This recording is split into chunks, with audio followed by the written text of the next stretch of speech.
It's my pleasure to announce and welcome Eduard Heger, the former Prime Minister of Slovakia, and Daniel Gerlei will be hosting. He's the president of the Global Young Entrepreneurs Society. Welcome,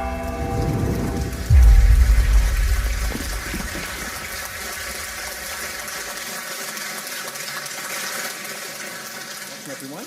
We're looking to have an exciting discussion here.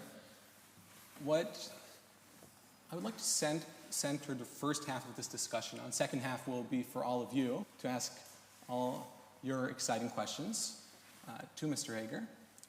I want to center it on what his thoughts on leadership are and what he learned in terms of rising to the top of Slovakian politics. So if we can go back to 2015, or when you entered politics, day one, when you were elected as an MP, at that moment, what were your goals? What was your vision in terms of where you thought your career was headed, or in terms of what steps you were going to take to progress your career? Mm-hmm. Well, thank you very much. Good evening to all of you. Thank you for coming. 2015 was the year when I decided that I will run as a member of parliament, and 2016 were the election. One important thing to say, in Slovakia we do have a candidate list, and depending on what place you are on the candidate list, depending on that, you have some more or less chances to become member of parliament. I was at the place 24 out of 150, that's how many members of parliament we have. And our party was in the polls aiming probably for 15 seats, so there wasn't much of the chance. The reason why I got into parliament, because I got preference votes. So people knew me and they decided to give me a preference vote on the list of our party, and that's how I got into parliament. So it was a little, I would say, a surprise that I made it, because it wasn't sure. So when I saw that I made it, I felt like, okay, now I do have the mandate.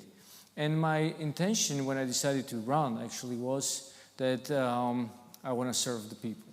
I was new to politics, so I was coming with this intention, and I was looking for I would say a more narrow scope. Since I studied economy, I felt like I want to follow the track of public finances and bringing responsibility into the public finances, because the government that was running Slovak Republic in the 2012 to 2016, and unfortunately also 2016 and 20, they were very responsible.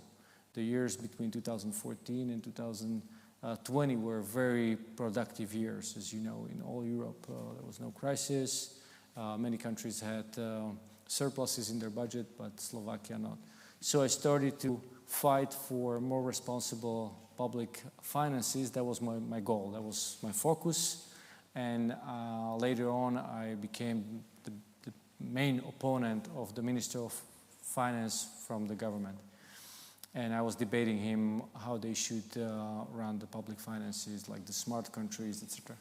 So in 2020, when our party won the election, I actually ended up being the Minister of Finance, and I could start to act on the activities and on the proposals that I was proposing the whole 4 years when I was in the opposition. It's great when you get the chance to actually do what you think is the best for the country. Unfortunately, as you know, 2020, the COVID came to the whole world, and we had to also help the population, because the whole economy stopped. The previous government, the previous prime minister actually stopped the whole economy, and we had to help. But I would stop here so we can follow up in the discussion. Great. So in your time as a member of parliament, you worked extremely hard. So you sponsored, I think you were one of the highest ranked members of parliament in terms of the number of bills you introduced. You spoke an incredible number of times through, I think, over 600 times in Parliament in your time as an MP. So in terms of that work ethic, and what was your philosophy around that? Like why, like what was making you work so tremendously hard at that time?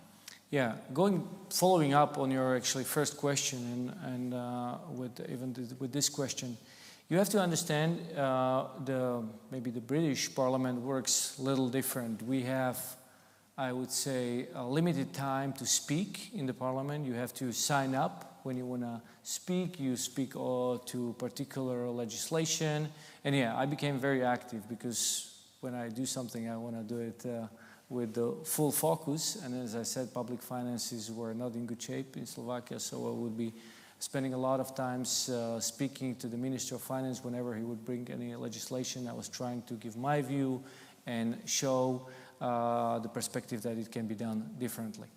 So the activity was important. And sometimes it feels, you know, in Slovak Parliament, when you look at the discipline of the members of Parliament, especially the coalition back then, they wouldn't participate on these debates. Sometimes you stand up there and there's only the minister and maybe a few members of Parliament, and you feel like, isn't this a waste that I'm putting so much effort? But it is not, because first of all, some of the reporters watch it. It's also a great training, I would say, of public speaking. But it's important that the minister is listening, and you can show him the mirror, and you can discuss with him. Even though, unfortunately, there is not a big tradition that the ministers would actually go back and debate with you. Because what you do when you sign up for that you want to speak, you get 20 minutes one time and then 10 minutes the second time. And that is pretty much it. So it's not like you can go back and forth.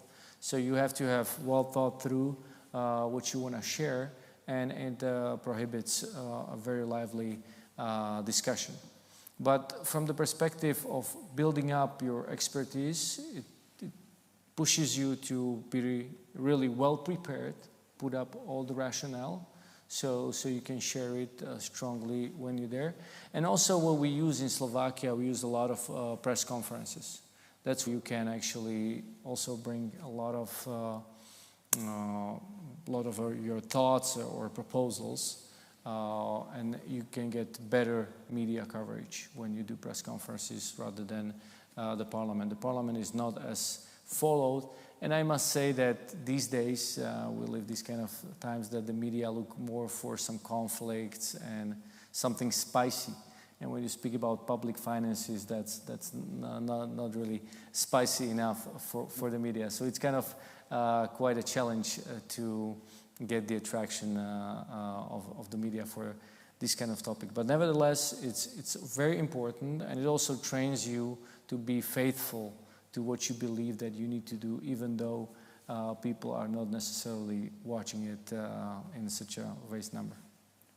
Did you make an effort to build strong relationship with members of the media? Well, you do, but you have to be professional enough. You know, it's the people from the media, and I think it's correct that they kind of keep themselves away. They don't want to build any friendships, because then they lose the objective view on it. So since you are in a parliament and the media are there, of course you get to know the reporters, they get to know you. But I must say that back then the reporters were very professional, and they would be interested only in answering the questions that they were asking about. Unfortunately, now you can see in several countries and also in Slovakia that the current members of coalition, they behave very arrogantly to the reporters, to the people from media, which I think it's very wrong. And when we were in the government, when I was prime minister, we were able to take Slovakia from the lower positions in ranking to the very top ones, or I would say top 15. I think the best, we were 11th in the world ranking for freedom of media. And we were building up this culture of respect toward the reporters, because you might know that in 2018, that was before we got into the power, I was in the opposition member of parliament, there was tragically murdered investigative reporter Jan Kuciak because he was writing about the corruption affairs of that time government. So that's why it's very sensitive and it's very important how the politicians approach the reporters and they pay enough respect to their profession. On the other hand, of course, it's important that the reporters behave professionally as well.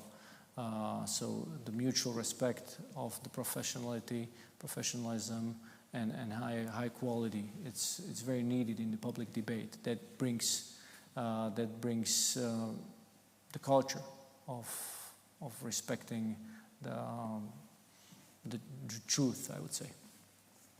So just roughly, how many members of parliament are there in Slovakia? 150. 150 is the member of. It's our parliament. That's the members of parliament. Yeah.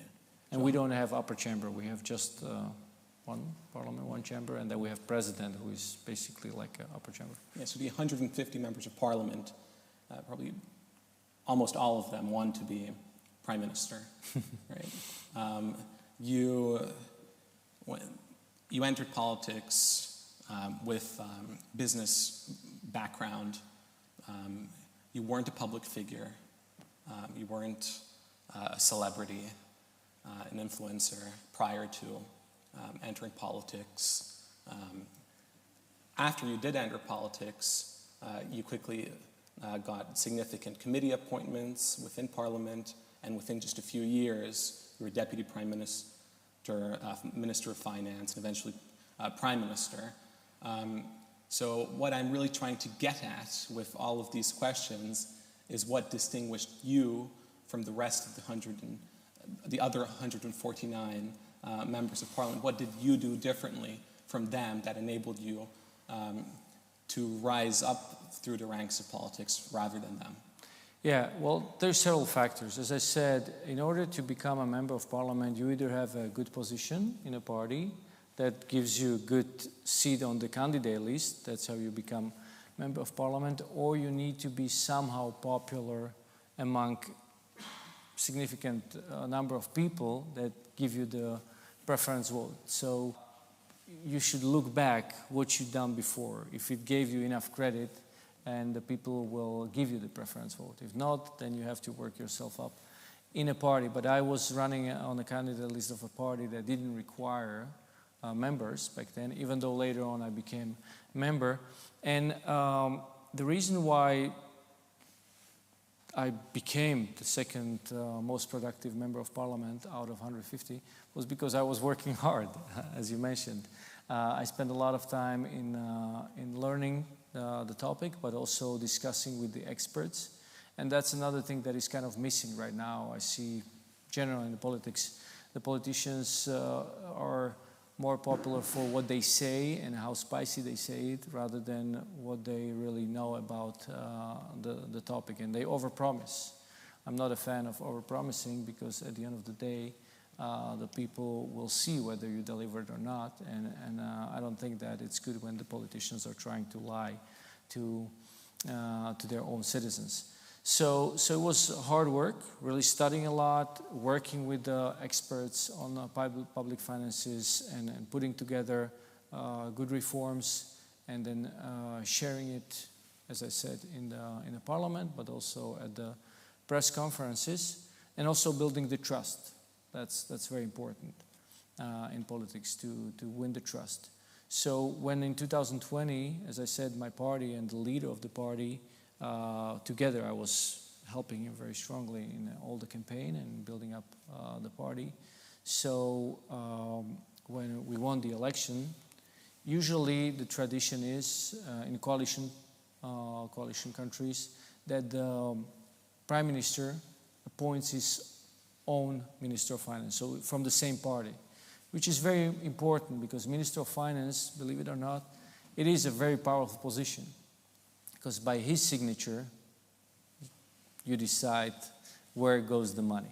You know, the government can, of course, make some decisions, etc., but he's the one who proposes, because he knows the budget the best, And so it's good when the Prime Minister can rely on the Minister of Finance, and the Minister of Finance has the support of the Prime Minister for all the necessary proposals that he's bringing in order to keep the public finances healthy. I must say that when we were in the government, when I was Minister of Finance or Prime Minister, it was for the first time that Slovakia, since we joined EU, had better results, better deficits than the average of EU. Any other times, all the other governments had the worse deficits. So it worked pretty well. We were able to, despite the fact that we were helping the economy, we were helping the self-employed, we were helping people, we were still able to manage our deficits better than the average of European Union. So, yeah, these were the factors of working hard and being focused, building the trust of the people. And also a very important thing that was my focus was being constructive. Of course, again, this is difficult in politics because mostly, especially now, politicians who bring conflict, they get the attention. But for coalitions, it's very difficult.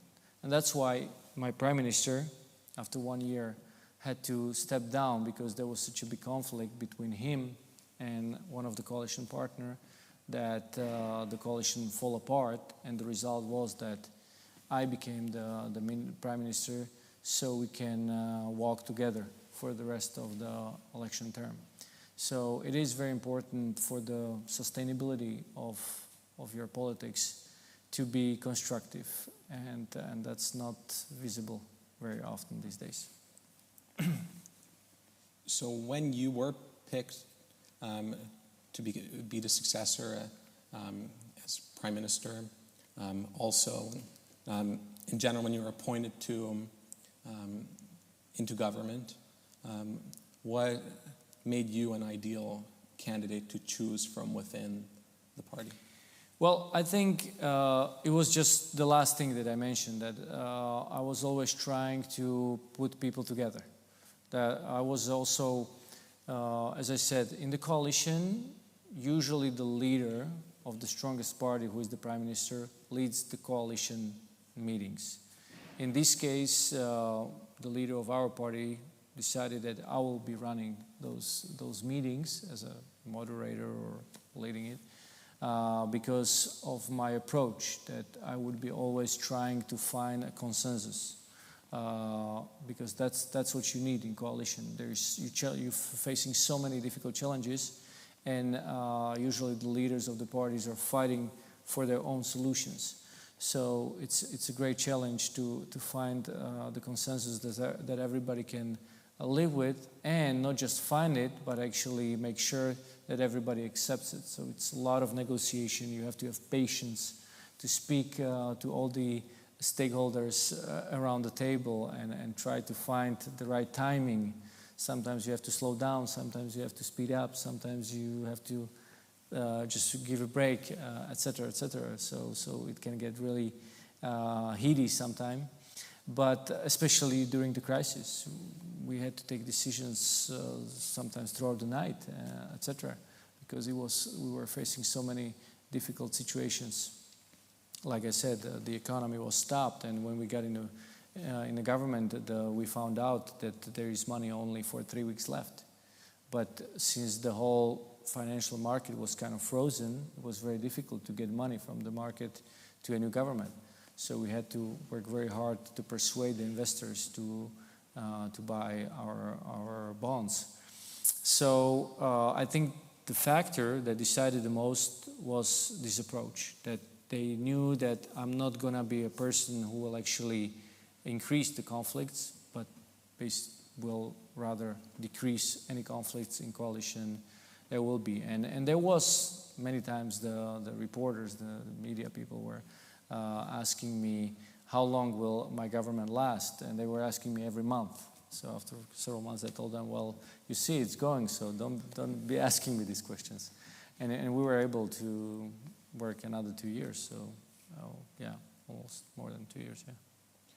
Early in your political career, did you have any mentors elder statesmen or just more experienced politicians or even political philosophers who you were able to learn from? And if yes, what did you learn? Yeah, unfortunately, that's not necessarily a Slovak tradition. Slovakia is a young country, as you know. It was founded 1st of January 1993, and the constitution was approved 1st of September 1992. This tradition is not there yet, which is unfortunate, and I think we should build this tradition, and I would like to build it up and passing on my experience, and also encourage other politicians who went through senior positions to pass on there. So I was only watching and trying to study my predecessors, how they acted. We didn't have that many prime ministers in the past. Here and there I was trying to speak to two prime ministers who were before me in different governments, and also learning, trying to observe my leader and other actors. So yeah, that was quite difficult. But I was also applying the principles that I learned before I entered politics, and that's very important. I would like to emphasize here.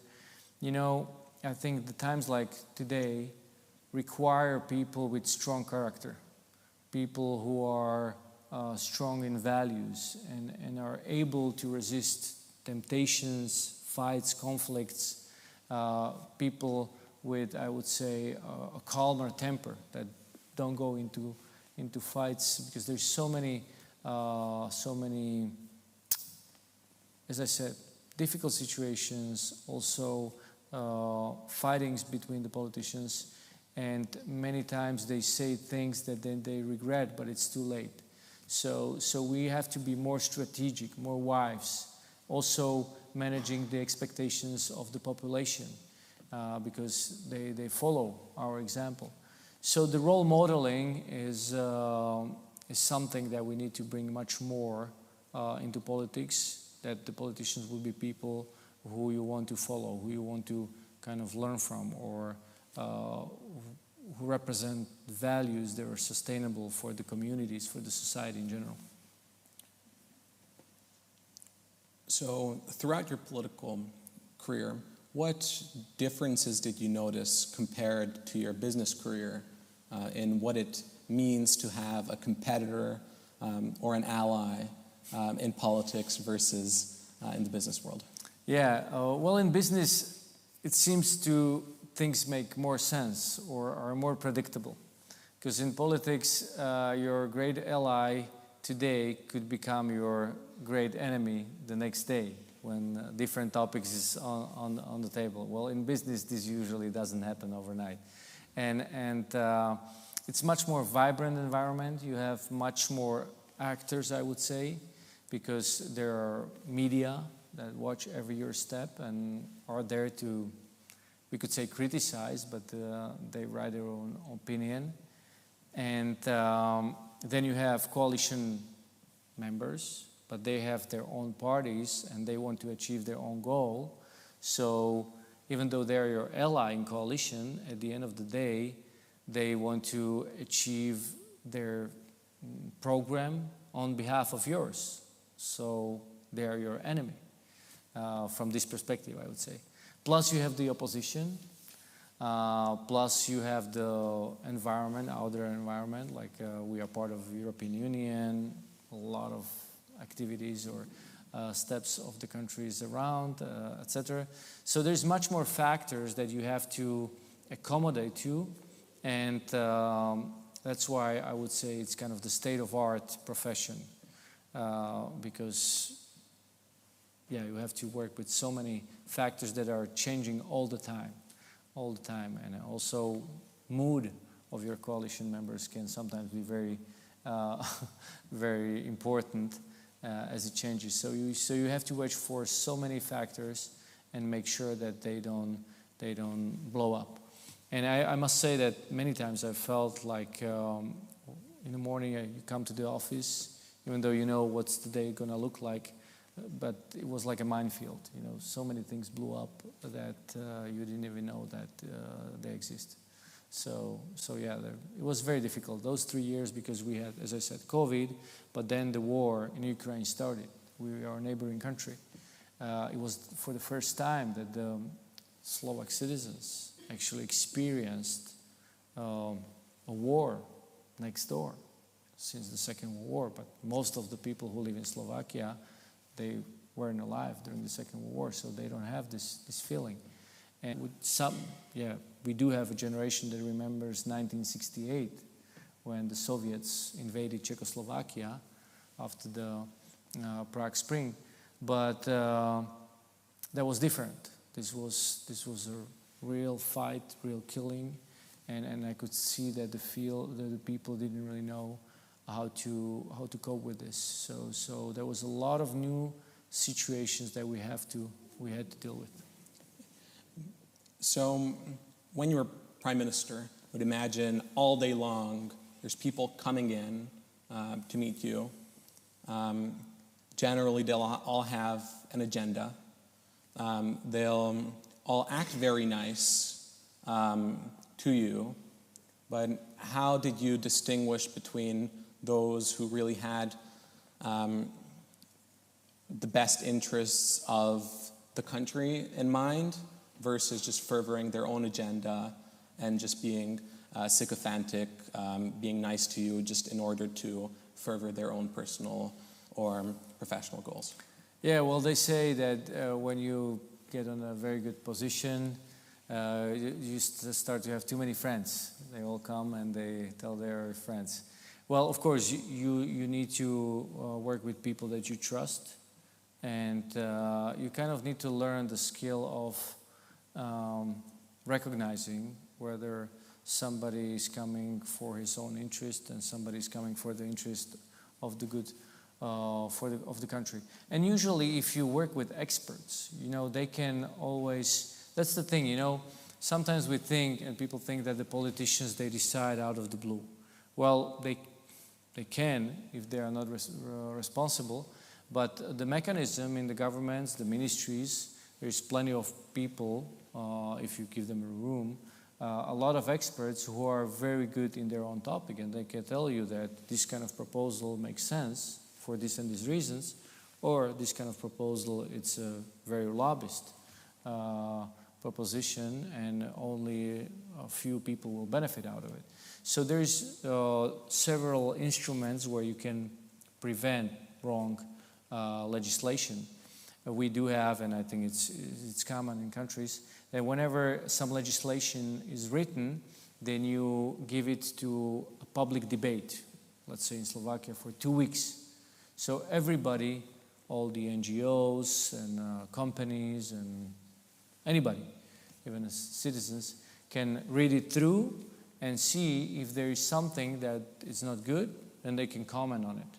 And then the ministry works with those comments. Usually when you have a legislation where you get over 1,000 or 2,000 comments, you know that that legislation is not well prepared and needs to be polished. You need to take it back and rework it, etc. Unfortunately, today, we see it also in Slovakia that government will go with the legislation because they think it's good, and we know it's good for them, not for the country. And they would have 2,500 comments, and they would still run it through, and they don't care. That's arrogant. So these are the instruments that you work with. So work with the experts. Surround yourself with people that you trust and know that they won't lie to you, and run it through the mechanisms that are in place and put the right people into the places. That's another thing. When we were in the government, we were doing a lot of open calls for experts so they could sign up. The previous governments, usually the high positions, like the position of a chief of financial service, so the tax collection office, right? So they would appoint their political nominee, but we know that they weren't doing it because they wanted to have higher or more taxes for the budget, but because they wanted to actually protect certain companies from controls and inspections. So we opened this hiring to all the public, and we got a lot of experts. We had now Back then we had like 10, 15 people were signing in for competition. Before, even when the previous government did it, they would have 2 or 3. So this was a big difference. So if you do it very openly and transparently, the people build the trust to the government, and then they sign in. And if you do a good selection process, then you get a good people into these positions. And for example, during our government, we were able, just by changing the leadership of this financial service agency, we increased between 400 and 500 million euros a year. Of course, it went hand in hand that we allowed the police to investigate any criminal activity, but also the economical criminal activities. And they saw that this is a change. Again, before that, there was a government that were, as we were saying, that they were protecting their own people. So there were these people that were untouchables. But during our government, we said, no, anybody does any crime, go after him. And they did, and it helped. So it's building up the atmosphere. The institutions are an important pillar of keeping the society sustainable. And if you try to quiet them down, then you're going to see that the society is not working so properly. Earlier today, you shared your thoughts on how the leader at a high level largely sacrifices him or herself. Can you elaborate on that? Yeah, well, especially in coalitions. I mean, if you want to be a leader that wants to do something good for the society, then, as I said, if you want to be sustainable, you need to work on your trust. Now, how do you work on your trust? Well, because the people are observers, they follow your action. The first test everybody does, and I'm sure you do it too, you listen to the leader and then you watch what he does. And if it matches, you're building up the trust toward the person. If it doesn't, you know that, okay, another populist, another person that lies to me, and okay, what do I do about it? But that's the first thing. Now, the second thing is that if you say something and then you do something and you benefit yourself out of it, that lowers the trust as well. Because the people say, oh, you did it because you wanted to benefit out of it. So if you want to build a full trust, you should do steps where you don't benefit out of it at all, like a person or your family or your friends. So that's very necessary, because we see many affairs where sooner or later some of the politicians, friends or families, etc., benefit, or sometimes the party itself. Because in general, the role of a politician or the executive is to serve the citizens. You get the mandate from the citizens to do something for them. That's why you run the program. The program says, you know what, we'll increase the child support, we will be financially responsible, we'll put the deficit down to below 3%, etc. We'll take the debt below 60% of GDP, etc., etc.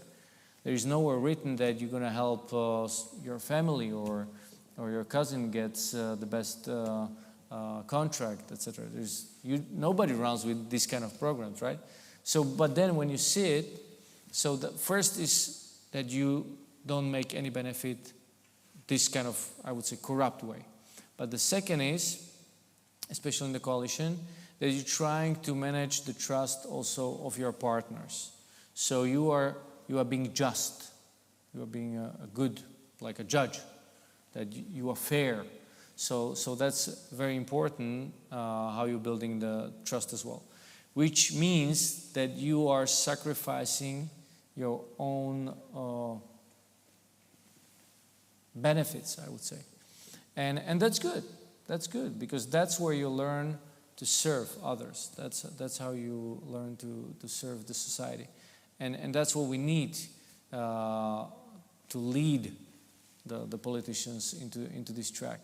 Unfortunately, I can speak about the Slovak politics.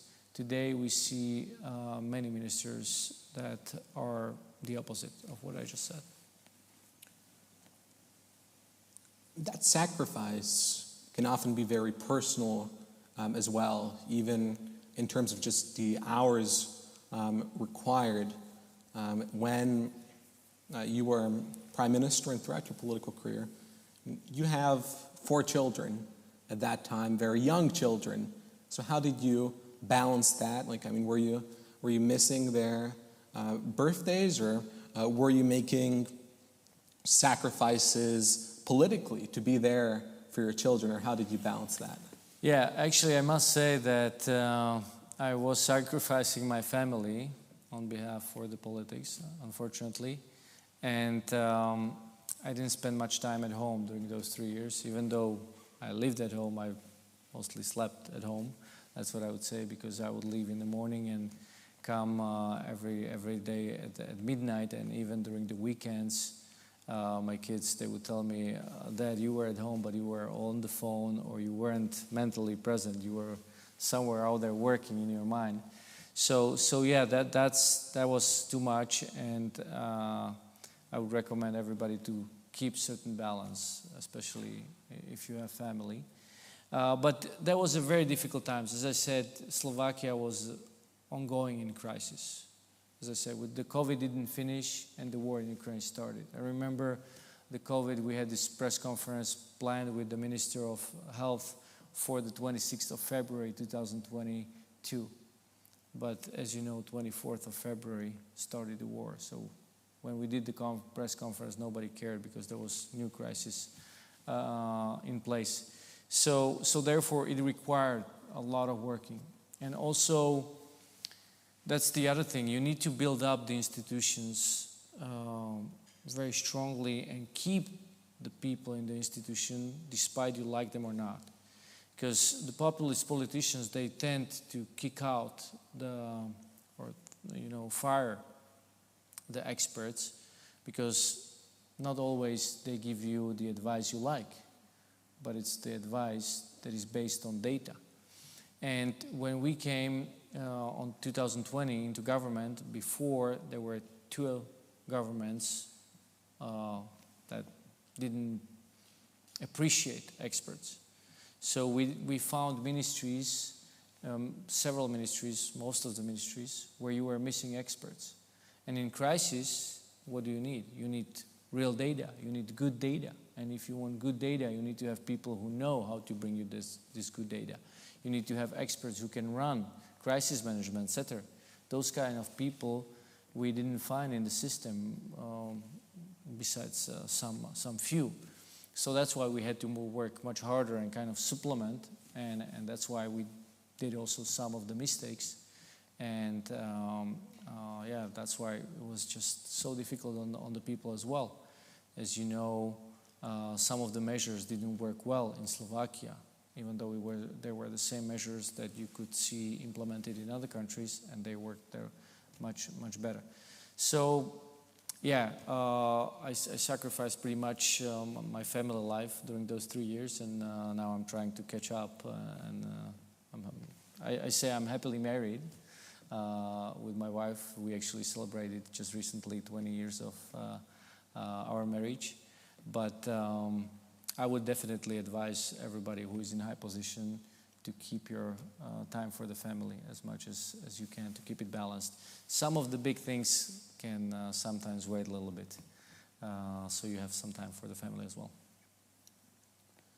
So in 2015, Eduard Heger gets a call from a friend asking him if he wants to enter politics, that there's a great opportunity for him to potentially run for parliament. And that's the way your political career started. If we could walk out into the courtyard and you could call yourself from that moment, would you tell yourself to go for it? Was it all worth it? And what advice would you give? You've got 2 or 3 minutes on this call. Yeah, that wouldn't be enough. But if I would have only 2 or 3 minutes, yes, definitely it was worth it. And I encourage every one of you, and share it with your friends, be active. Today's world needs people that speak out their opinion. And we have to learn to respect each other. You know, there is nothing wrong if you share your opinion, even though I might not like your opinion. It's wrong if we become aggressive to each other. That's wrong. But speaking out your opinion, it's okay. But then, let's learn from each other. Why do you think what you think? Because if you start this debate, you immediately realize whether your opinion is based on some knowledge or some data, some wisdom, or it's based on some emotion, or that you heard it from somebody and you don't even know whether it makes sense or not. So this is the fruitful discussion we need to have, with respect, as I said. So I would definitely say go for it, and if you feel like you want to add to the public debate, do it, and do it with this kind of attitude. But also, the political life, being in the public, everybody can see what you do, what you say. It teaches you a lot of discipline. So I learned so many things throughout those 7 years, basically, when I look back, and also through my mistakes. But it was definitely worthwhile. And those principles that I told you that I would give myself, you know, be more strategic. That's another thing. Sometimes we get too much focused on the problem because the problem seems to be so big that it overwhelms you.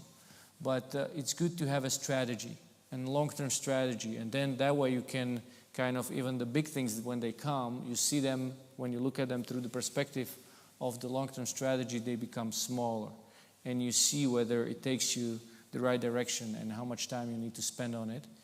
So we need much more strategic thinking in politics. You know, they say that the politicians always look with the mindset of next election. Well, that's not good. Countries need reforms. We enter digital era. Many things are changing. I would compare it to industrial revolution. We cannot go back. Things will be different for the future, and we have to set it for the future now.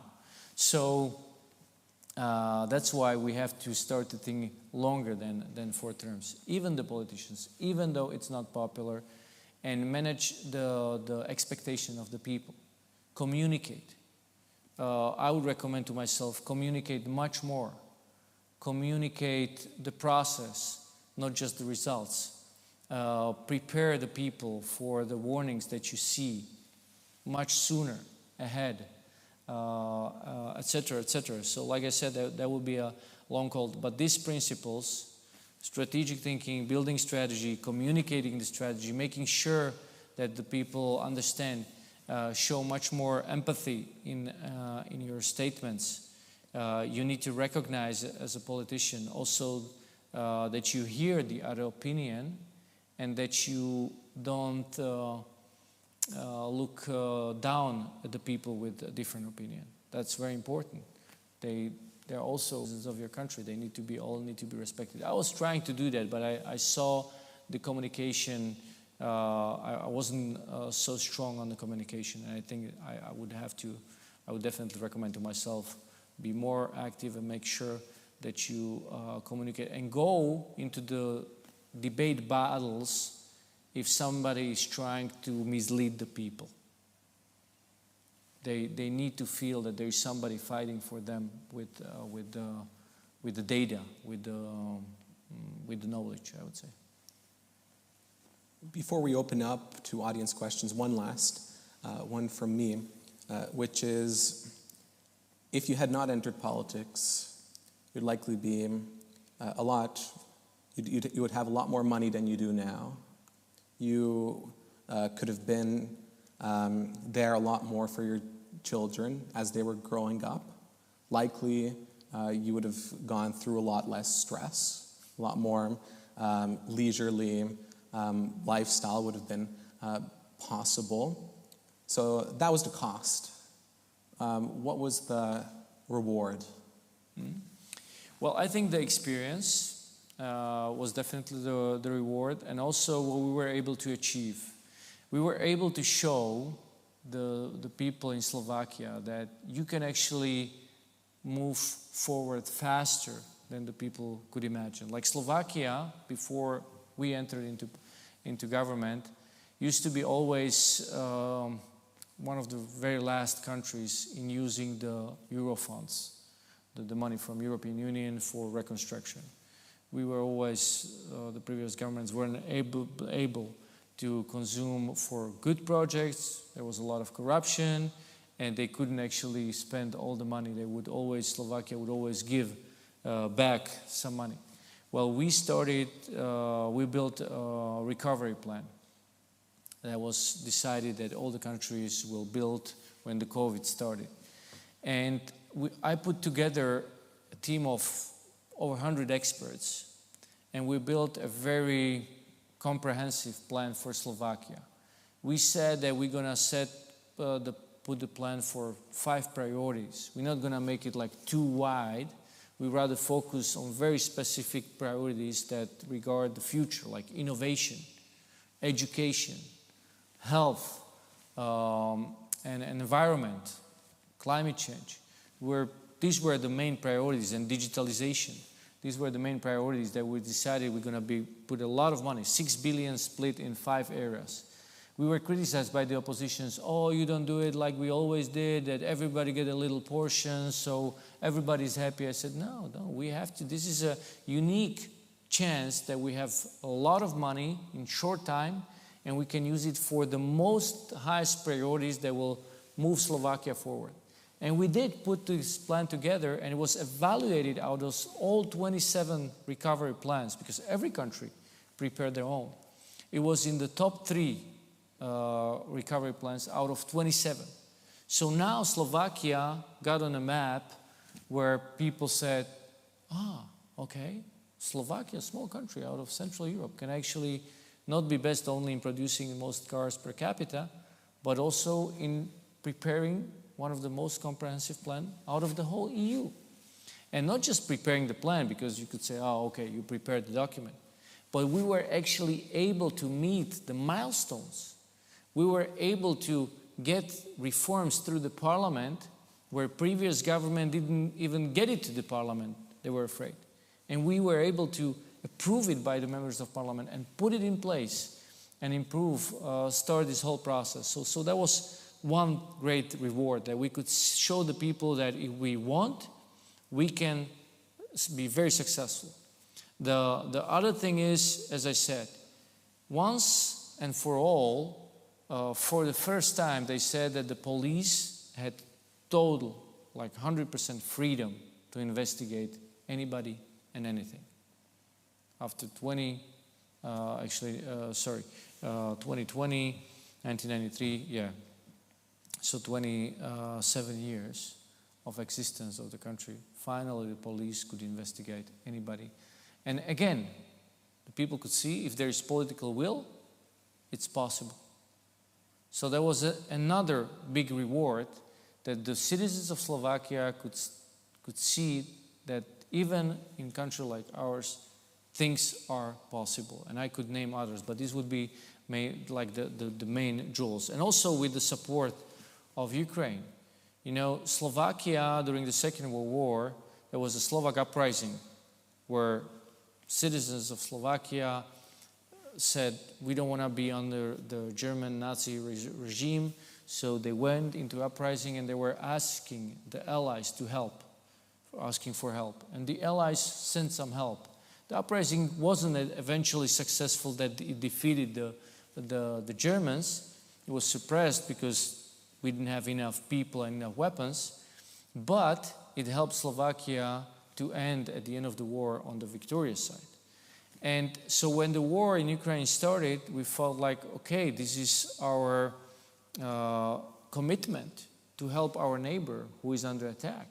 So that's why we gave the air defense system, that we weren't using because we couldn't use it. It was operated by Russians, but the Russians were pulled back when the war started, so we didn't have anybody to operate it. So we gave it to the Ukrainians because they had their own maintenance and it was protecting their lives. And Slovakia again became on the radar of worldwide. There was a lot of articles, positive articles. So people could be proud of our country, not just because we have some good hockey team or some good sportsmen, but also that we did some good decisions in the political arena. And this was definitely the reward. It was like we say, the light at the end of the tunnel. So, but we want to have much more light in the future in Slovakia. Thank you so much for your thoughtful answers. And now we'll open it up to questions. So please raise your hand if you've got a question. We've got one down there and then up there. You want to?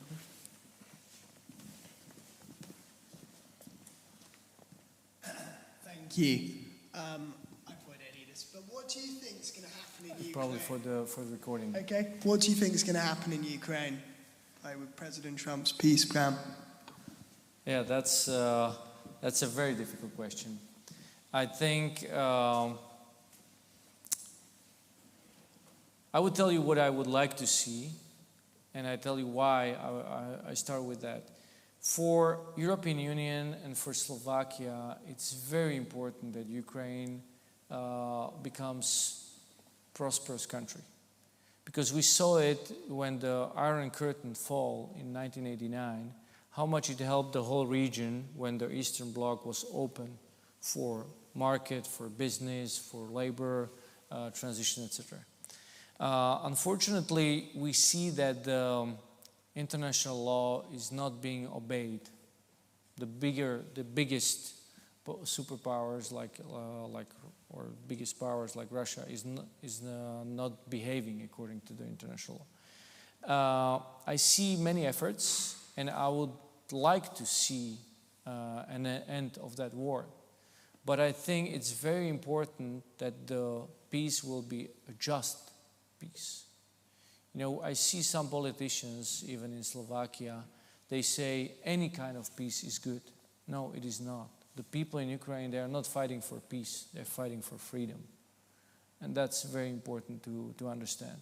That people always fight for freedom. They don't fight for peace, they fight for freedom. They rather have freedom with fighting than peace without fighting, because if you have peace without fighting, it's usually oppression. So I am missing European Union being in the negotiation. I think they should be much more active and they should be present there because it's our soil and we should be there present. And of course it's difficult among the 27 nations, especially with Slovakia and also Hungary when they have different opinion to build a unity. But I think the coalition of willing is definitely the right step of moving forward. And I think Donald Trump realized himself how difficult it is because, of course, in the campaign he was saying he will deal with it 24 hours. But he sees that it's not just his decision. It's about much more players that need to be around the table. And I definitely don't want to see Ukraine just surrender. That's going to be very bad for Europe. That's going to be very bad for Slovakia. And it's going to be very bad for the records of the history. We need to show our next generations that we are capable to face evil. We are capable of facing leaders who decide to take on sovereignty of any country and stepping because they make up some story. So it will need much more difficult negotiations.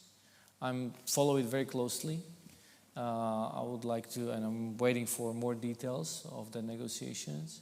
But so far what we saw, those weren't good conditions given to Ukraine. And it doesn't relate to the leadership because this is not the deal for Zelensky. Zelensky is a president right now. It's the deal for the people of Ukraine. That's the way we have to look at it.